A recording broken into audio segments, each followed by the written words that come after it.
para o banquete da palavra de Deus? E vamos buscar agora essa palavra que Deus tem para nos dar nessa noite. Abra comigo aí, Evangelho de Lucas, no capítulo 23, a partir do versículo 32.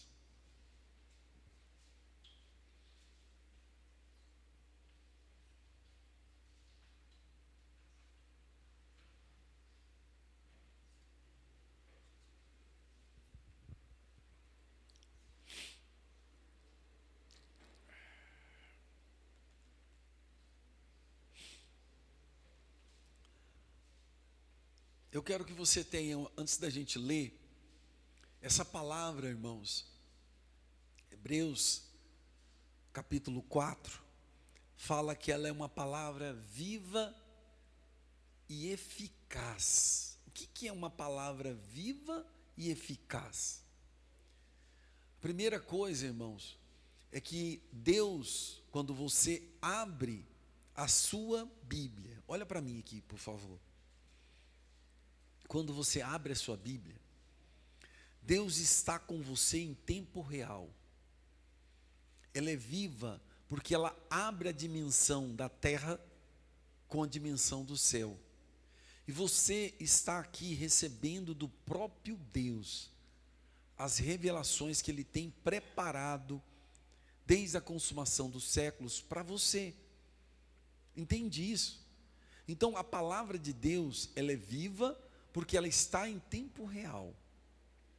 Segundo, por que ela é eficaz? Porque ela traz resultados. Então, irmãos, você não vai sair daqui da maneira que você entrou. A palavra, ela é poderosa, ela é eficaz, ela vai trazer em você, irmãos, grandes riquezas no seu coração, nesta noite, em o nome de Jesus. Então, tenha expectativa, irmãos, de que você vai estar recebendo do próprio Deus nesta noite. Amém, irmãos?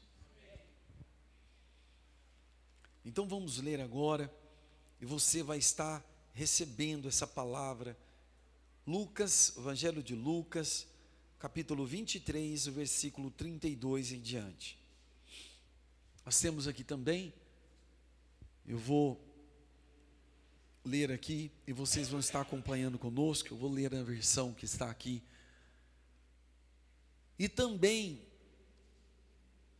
eram levados outros dois, que eram malfeitores, para serem executados com ele.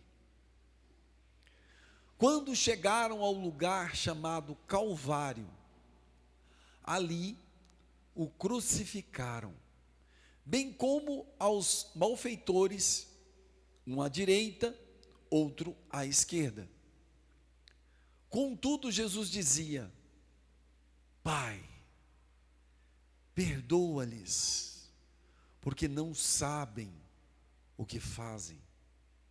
Então, repartindo as vestes dele, lançaram sortes.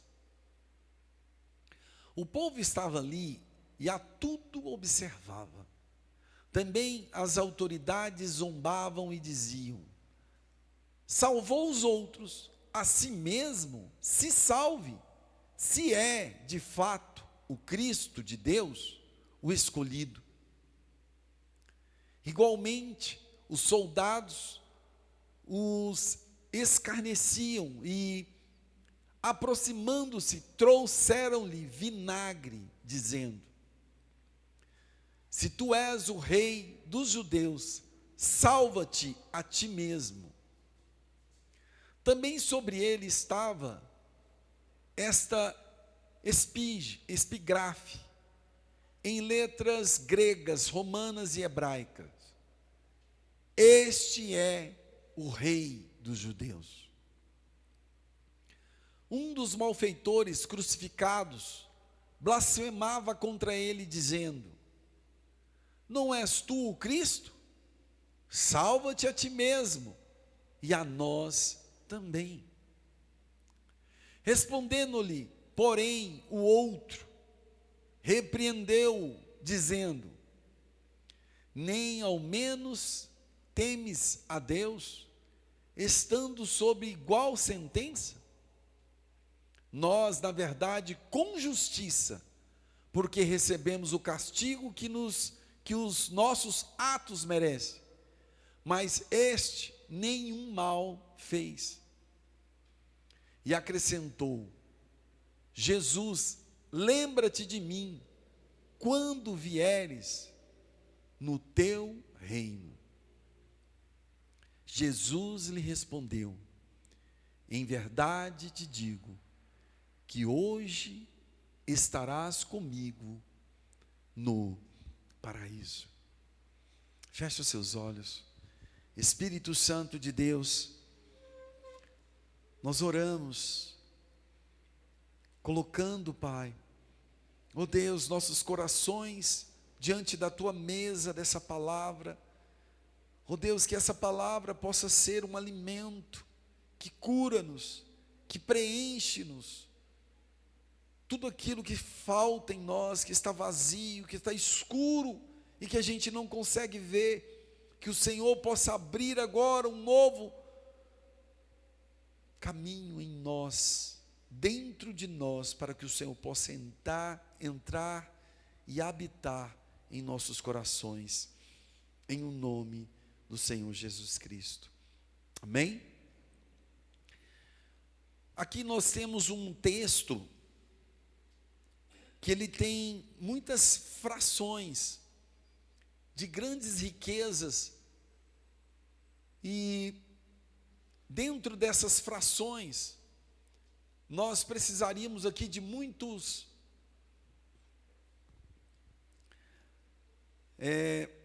meses para poder desfrutar de tanta grandeza que tem nas entrelinhas das palavras de Jesus, desse evangelho tão lindo e tão rico.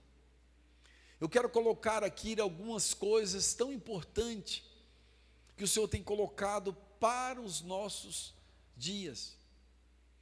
E isso é tão importante quando você pega a palavra do Senhor e aplica ela na sua vida real, no seu dia a dia. Agora nós vamos voltar para as nossas casas, amanhã é segunda-feira. É um dia que você vai voltar ao seu trabalho. É um dia que tudo na sua vida volta a acontecer repetidamente.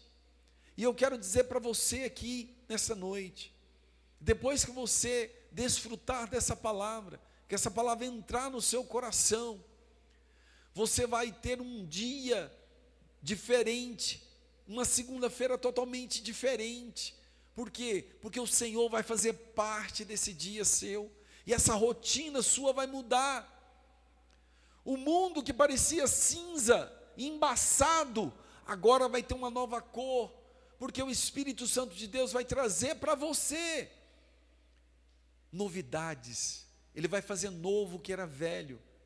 Ele vai colocar em você agora uma vontade que vai sincronizar com a vontade dele que ele planejou para a sua vida. Então aqui nós começamos esse texto no versículo 32, dizendo de dois criminosos.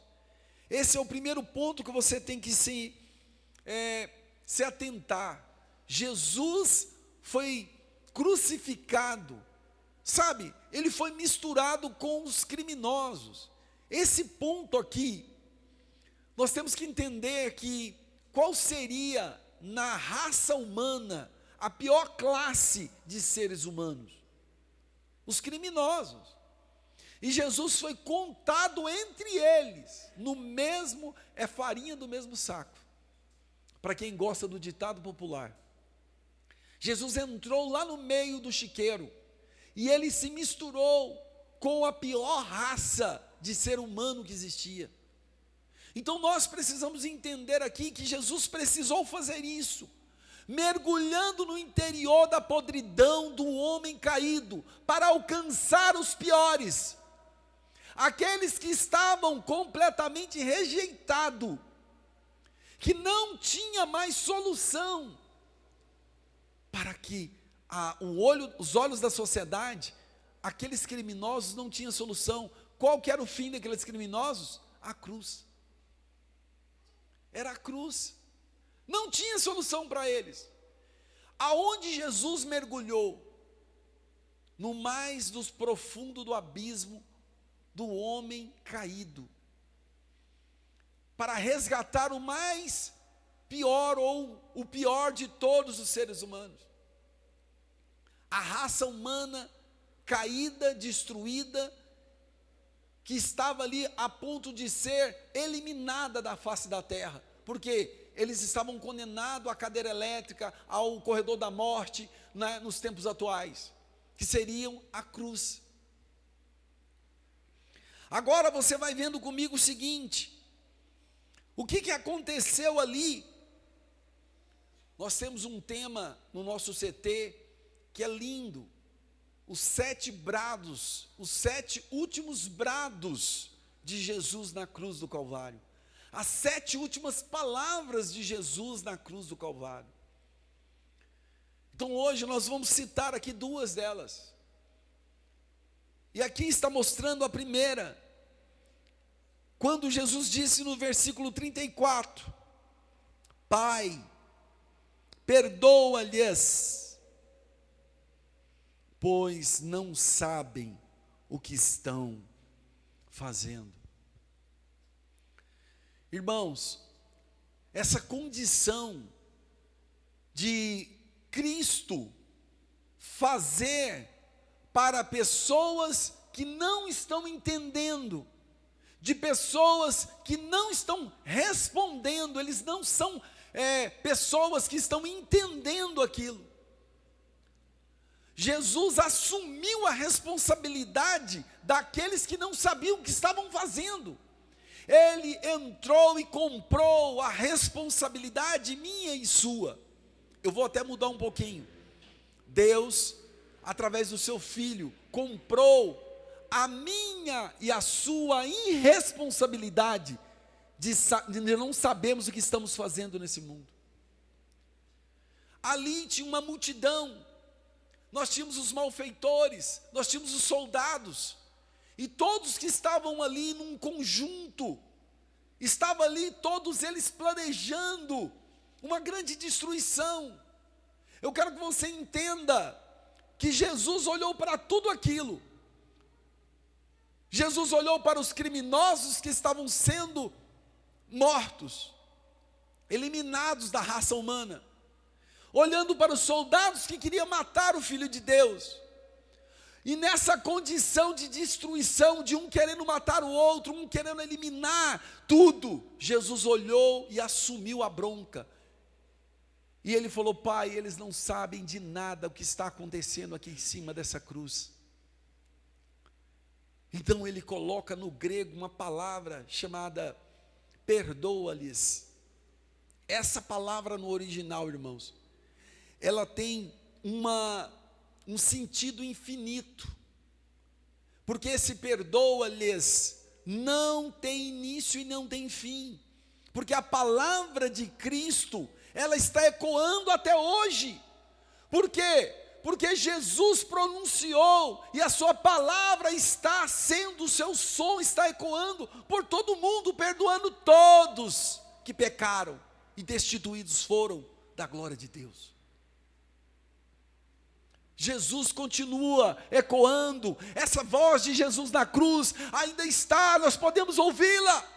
Esse poder é imenso, é cheio de amor, é cheio de um remédio que nos cura, é cheio de um poder que nos preenche, de um vazio que o mundo não consegue. As asas que o mundo está nos oferecendo para voar, é só essa palavra de perdão que pode completar, preencher o nosso vazio.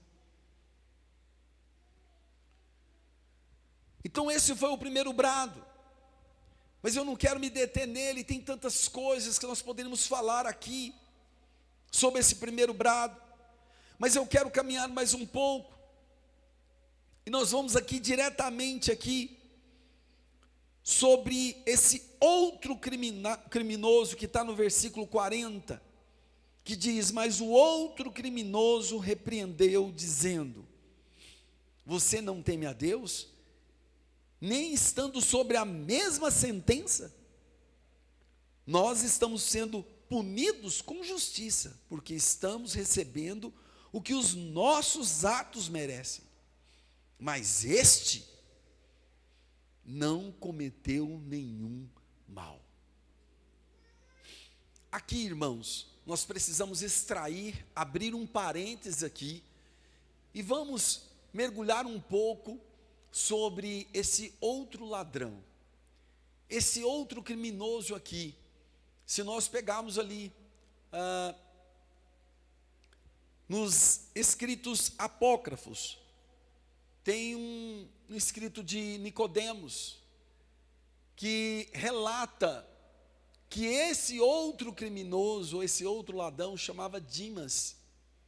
Aquele que acusou Jesus chamava Gesta, e esse aqui seria o Dimas. E esse Dimas aqui, pela história da igreja antiga, eles canonizaram ele ao São Dimas. E eu queria colocar aqui alguns pontos importantes sobre a história que é narrada sobre o livro de Nicodemos. Ele narra de uma forma muito linda, mostrando o que aconteceu, por que esse criminoso, esse ladrão, falou que não viu nenhum crime, que ele era inocente. Por quê? Aquele ladrão conheceu Jesus em alguns minutos.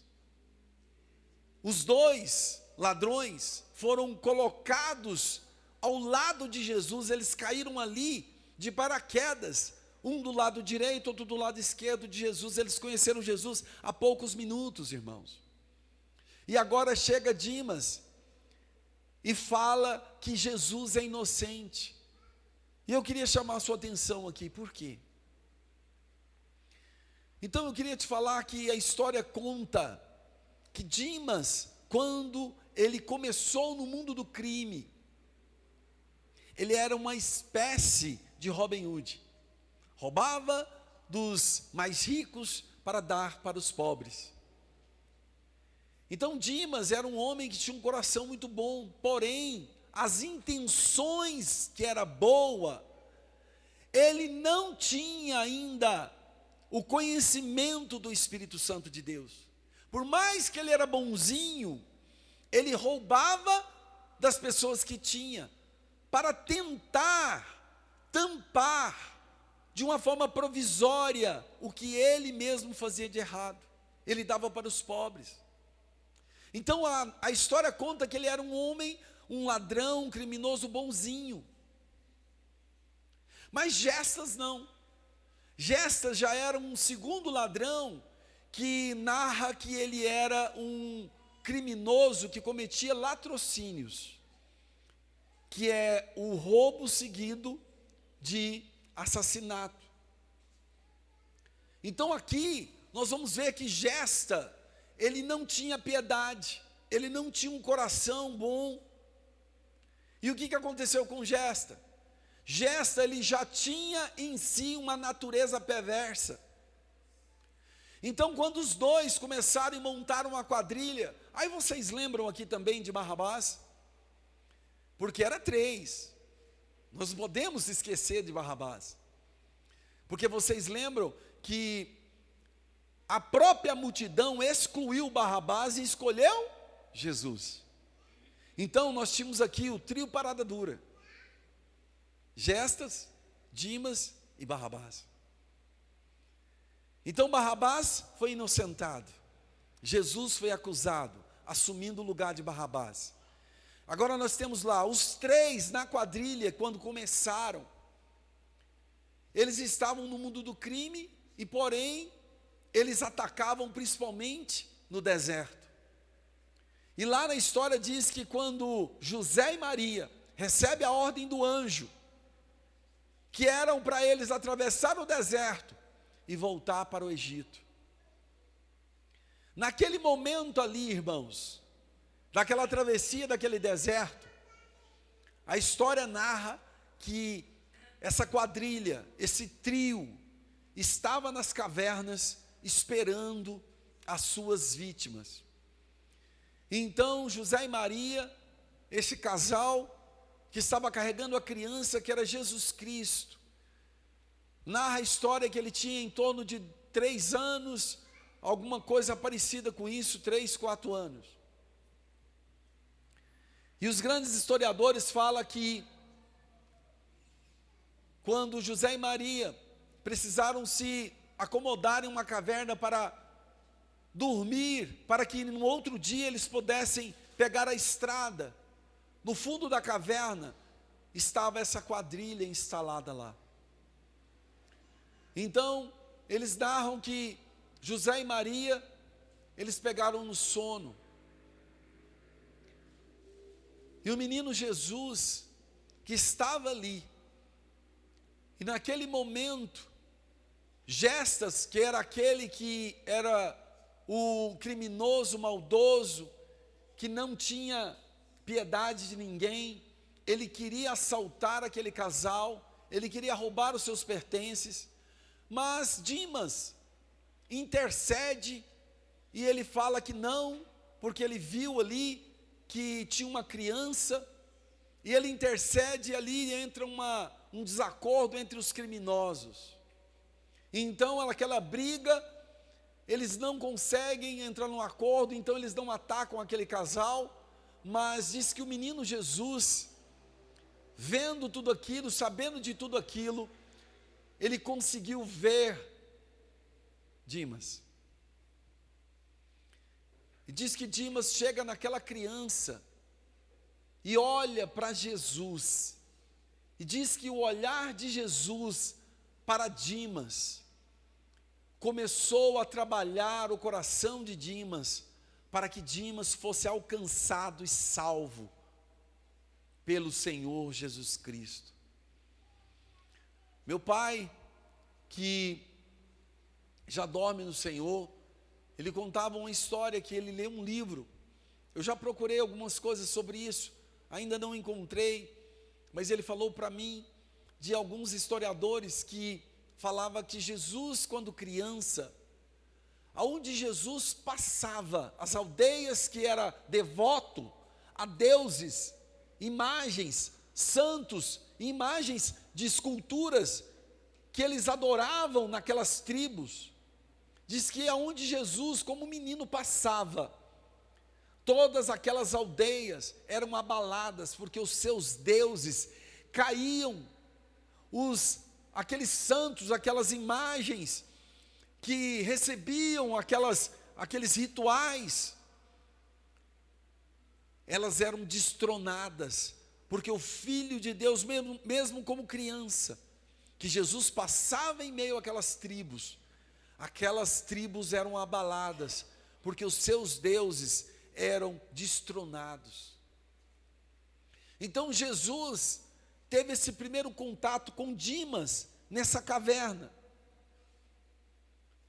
E diz que a história continua, José e Maria levam Jesus, eles continuam com seus caminhos de criminosos no mundo do crime, até o dia que de novo eles se encontram na cruz do Calvário. E a partir daquele momento ali, Dimas reconhece Jesus. Ele viu o olhar de Jesus, o olhar de amor do Filho de Deus. Ele tem um encontro novamente com o Filho de Deus. Ele entendeu, ele viu o que os nossos olhos humanos não conseguem ver, mas ele viu com o seu coração. Porque o olhar de Jesus penetrou no coração de Dimas. Eu quero que você entenda que um ladrão que está na cruz, ele precisa de quê? De um socorro. E como que um ladrão que está precisando de socorro, vê um homem ensanguentado, com o corpo todo ferido de chicotes, uma cruz, uma coroa de espinhos, estava praticamente nu, recebendo todo tipo de zombaria, salve a si mesmo. E agora Dimas olha para ele e consegue encontrar salvação no meio de um homem que estava destruído, com seu corpo totalmente dilacerado, rasgado, recebendo zombarias, e Dimas consegue ver o amor de Deus em Jesus todo ensanguentado.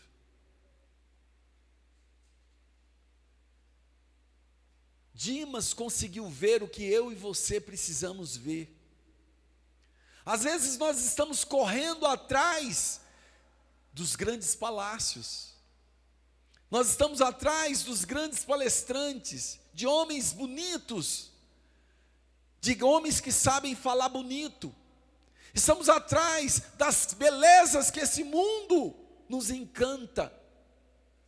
Mas ali Dimas mostrou que Jesus se revelou no meio de um caos, porque Jesus não poderia oferecer nada aos olhos de Dimas, mas Dimas viu Jesus com o coração.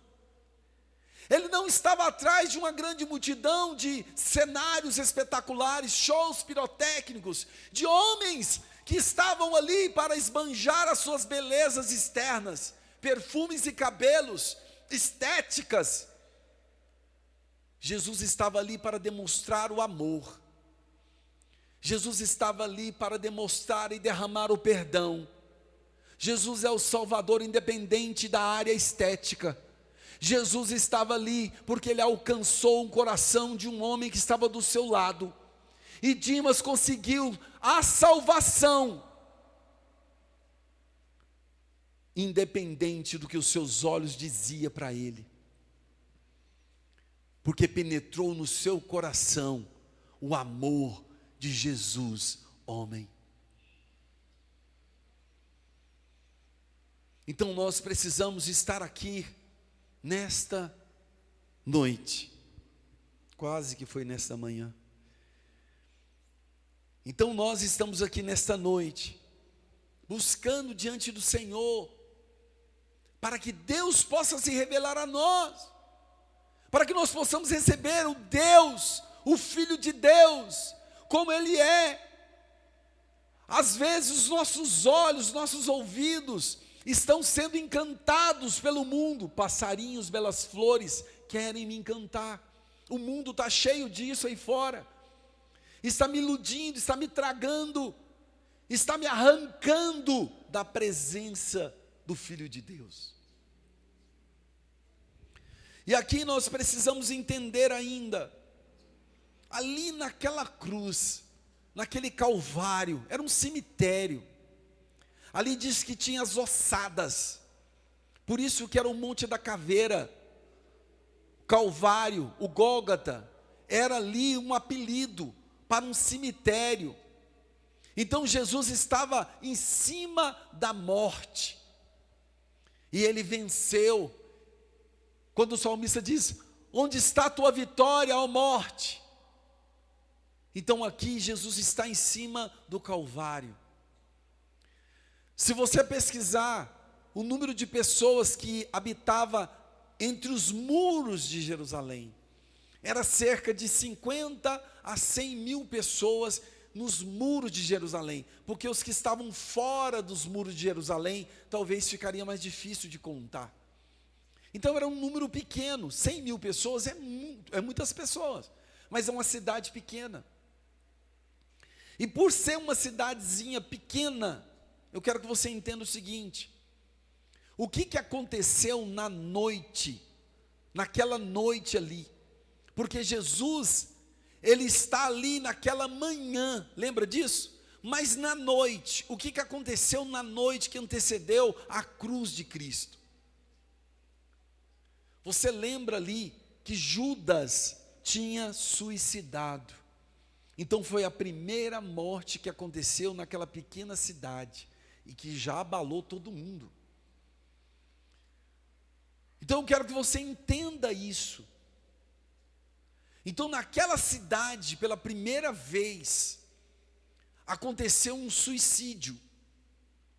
E eu quero te falar o seguinte: logo em seguida, teria mais 3 mortes. Então em um dia só, 4 mortes. Então todo mundo estava abalado. O que aconteceu ali? O que aconteceu naquela cidade? Então eu quero aqui trazer para você um ponto tão importante, que agora eu quero trazer para a dimensão nossa, nos nossos dias. Vamos raciocinar comigo sobre essas 4 mortes que aconteceram ali em Jerusalém. A primeira morte, que é de Judas. Eu quero te colocar o seguinte: nós temos uma linha do tempo na existência da vida. Essa linha do tempo, ela tem 2 pontas. Como que você começa e como que você vai terminar. Você entendeu isso? A linha da existência da vida só tem 2 pontas. Como que você começou sua vida? E como que você vai terminar ela? Então, dessas 4 mortes, vamos comigo aqui, Judas. O que aconteceu com Judas? Ele foi o tesoureiro do Filho de Deus. Recebeu 3 anos e meio, um discipulado direto do Filho de Deus. Meu Deus! Que escola de Cristo era aquela, maior do que de Harvard? Imagina você ter um grande treinador, quem? J. Nazareno. Jesus Cristo de Nazaré, o Filho de Deus. Pensou você pegar uma palestra com ele? Pensou, Farias? Aí eu quero te colocar o seguinte: Judas foi esse cara. Ele começou muito bem, espetacular. Mas o que aconteceu com ele? Ele terminou muito mal. Nós sabemos o fim de Judas. Rejeitou sua própria vida. E quem rejeita a sua própria vida, rejeita a vida de Deus. Porque a vida que você tem não é sua, ela é de Deus. Todos nós voltaremos e prestaremos conta de tudo que nós fazemos com a nossa vida. Você sabia disso? Vamos lá, e o segundo homem agora? Vamos colocar aqui Gestas. Aquele criminoso, cruel, impiedoso. Esse cara, ele começou mal a vida dele. E ele terminou muito mal a sua vida. Então, de novo, na linha da existência da vida, nós só temos 2 pontas para que nós possamos se preocupar.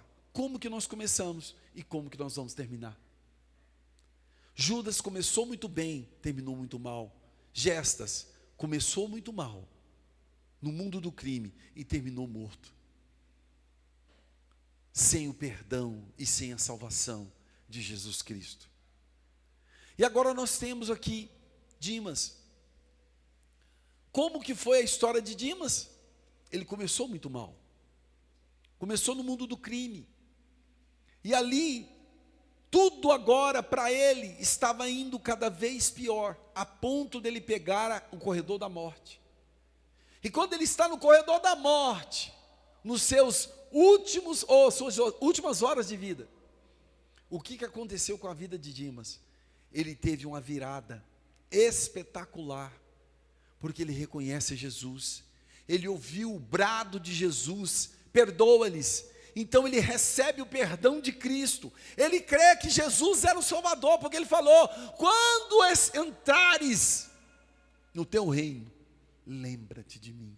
Então ele chamou Jesus de Rei dos Reis, Senhor dos Senhores, porque ele sabia que Jesus iria ressuscitar, que nada poderia prender Jesus aqui nessa terra. Ele creu na ressurreição de Jesus, ele creu que Jesus era o Filho de Deus, e Jesus deu para ele a primeira promessa para qualquer ser humano que existe nessa terra.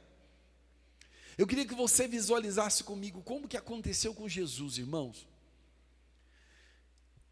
Jesus vai ao centro da terra, A palavra de Deus descreve que ele foi ao centro da terra, pregou aos espíritos aprisionados.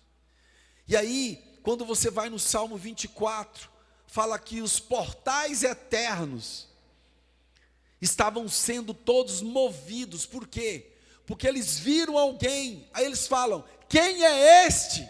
Aí eles ouviram uma voz dizendo: este é o Rei da Glória, o Senhor dos Senhores. Aí eles falaram: mas quem é esse? Por quê?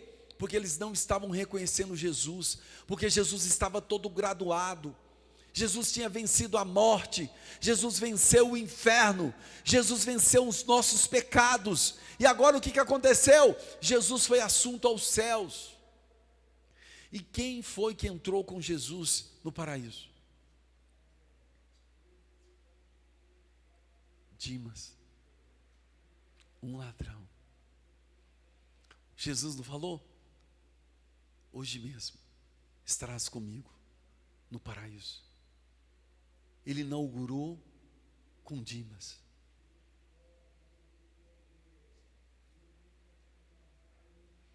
Como que Dimas começou? Péssimo, no mundo do crime, fazendo parte de uma quadrilha. E como que ele terminou? Entrando com o Rei dos Reis, Senhor dos Senhores, no paraíso eterno.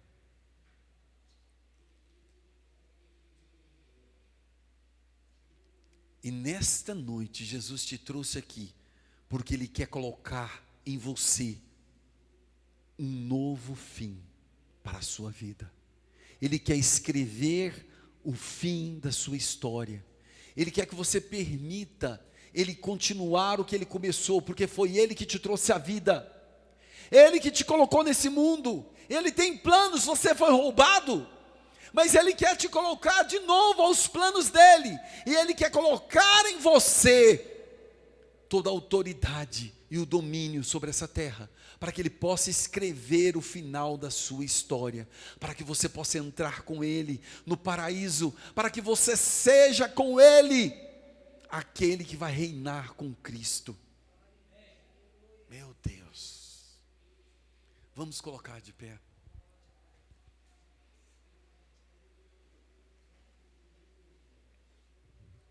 Como que você começou sua vida?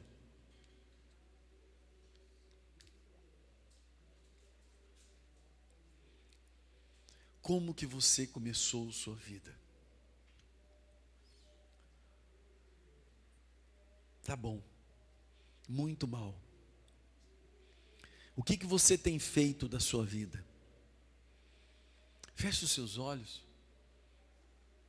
Coloca um pad aí para mim. O que você tem feito da sua vida hoje?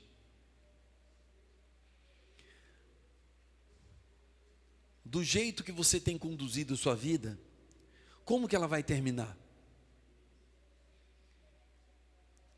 O que você vai levar com você no seu caixão? O que você vai levar com você, que você vai poder usar,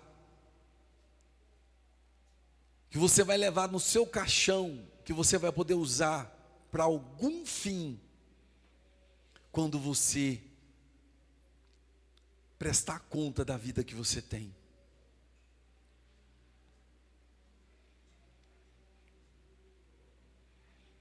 As coisas eternas, você só consegue se você viver com o eterno nessa terra. Se você buscar as coisas terrenas, corruptíveis, perecíveis, você só terá coisas perecíveis, destrutivas, que não tem fim, que vai levar você para a morte. Esse mundo te promete muita coisa, mas o fim deles é um só, a morte. Mas hoje, se você entregar a sua vida, se você tiver a sua vida entrelaçada, se você realmente confia e crê que o Senhor Jesus pode abrir um novo e vivo caminho dentro de você, para que Ele possa habitar, para que Ele possa viver dentro de você, para que Ele possa ser o seu Deus, Ele que governa a sua vida, não é nenhum desses governantes lá de Brasília. Eu quero que você entenda isso. Se você busca as coisas corruptíveis, tudo isso vai passar. Mas se você buscar as coisas eternas, você entrará com o Rei dos Reis e Senhor dos Senhores. Eu queria que você orasse. Eu quero que você coloque agora diante do Senhor o seu coração. Ele está do lado de fora. Apocalipse 3 diz que Ele está do lado de fora, batendo no seu coração. Se você abrir, Ele entrará e ceará com você, e te trará paz.